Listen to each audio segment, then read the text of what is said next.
The Soviet-Afghan War is a conflict that is not given the attention that it deserves, as it had a lot of impact on the situation of the world now. But before we get into that, let's briefly explain what happened. Afghanistan was a kingdom.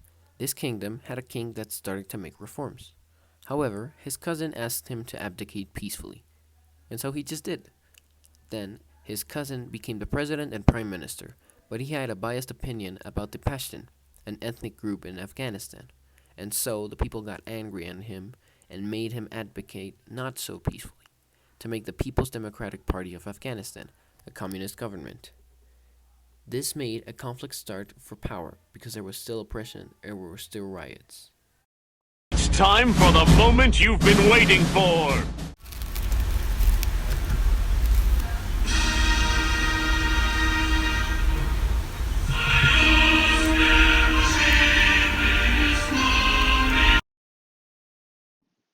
The Soviet-Afghan War.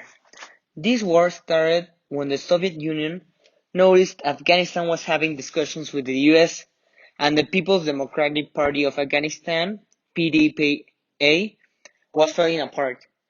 So the Soviets wanted to send assistance so the insurgency wouldn't tear up the communist government because they wanted to change from communist to another.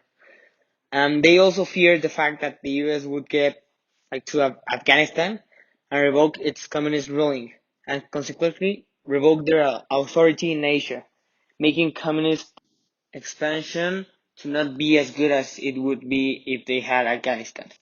That's why this war started. Now, you may be asking yourselves, hey, what did the UN do about this? Well, the USSR vetoed everything in the Security Council as always, and the General Assembly declared that it was an invasion and that all troops should be taken away. To this, the Soviet Union did what the Soviet Union does best. They did whatever they wanted. The Soviet Union sent troops to Afghanistan, and so the war began. The USSR took the cities and forced the warlords into the mountains. This made the warlords unite into the Mujahideen. The US saw the escalating conflict as a way to combat the Soviets, and started sending weapons to the Mujahideen through Pakistan. This war also escalated to the point where independent fighters and financiers started to join. One important figure that started to get involved was hide-and-seek champion and famous YouTuber Osama bin Laden. Now, the war started to weigh on the Soviet Union.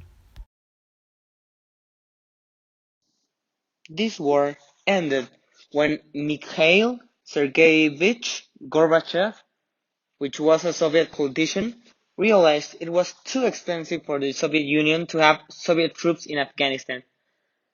It was too expensive.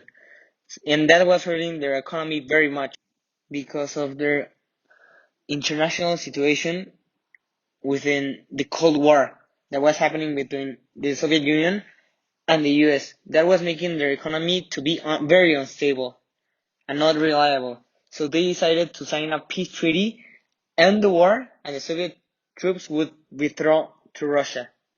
And they wouldn't lose more money than they did.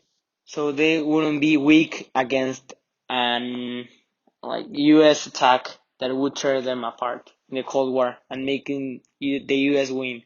So they couldn't afford taking that risk. So that's why they ended the war.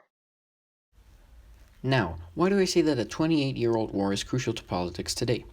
Well, Afghanistan continued on a civil war until 2001. During the civil war, the former Mujahideen split into different groups, one of which was Al-Qaeda.